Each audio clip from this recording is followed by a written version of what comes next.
বাংলাদেশের পাচারকালে এসডিপিইউ গাড়িকে ধাক্কা দিয়ে পালিয়ে যাওয়ার পথে গাড়িসহ উদ্ধার প্রচুর বার্মিজ সিগারেট। আটক একজন।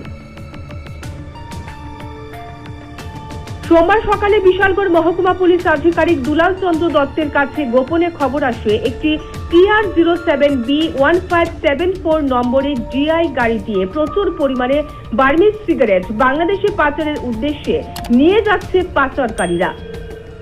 তৎক্ষণাৎ মহকুমা পুলিশ আধিকারিক দুলাল চন্দ্র দত্ত গাড়ি নিয়ে GI গাড়িকে ধাওয়া করতে গেলে পাচারকারীর গাড়ির সংঘর্ষে ক্ষতিগ্রস্ত হয় মহকুমা পুলিশ আধিকারিকের গাড়ি।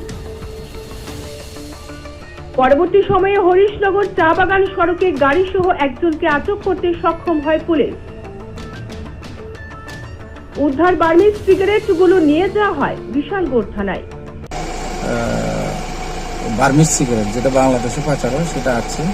তখন এটাতে শুনছি যে আমাদের নাকা পয়েন্টও যে সাইন দিছিল, সাইন ভায়োলেশন করে আছে। তখন আমি জাস্ট মর্নিং ওয়াক করে অফিসে এসেছিলাম। তখন আমি স্টাফ নিয়ে যখন গেলাম হরিশনগর চা বাগানের ওই যে মাঝখানের যে রাস্তাটা, যে লেবাইয়ের মতো যে আছে ওখানে কাজ করছে রাস্তা, তখন আমরা গাড়ি সাইন দিলাম, ও সাইন মানলো না ট্রেনে, এবং ওইদিকে একদম খুব স্পিডে একদম রাস্ট চালিয়ে আসছে।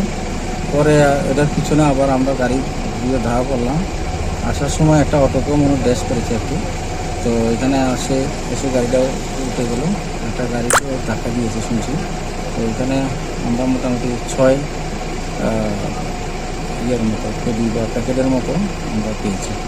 এর মধ্যে বার্মিজ সিগারেট ছিল। একজনকে যে গাড়ির অ্যাসিস্ট্যান্ট ছিল, গাড়ির সঙ্গে ছিল যে, তাকে পাওয়া গেছে।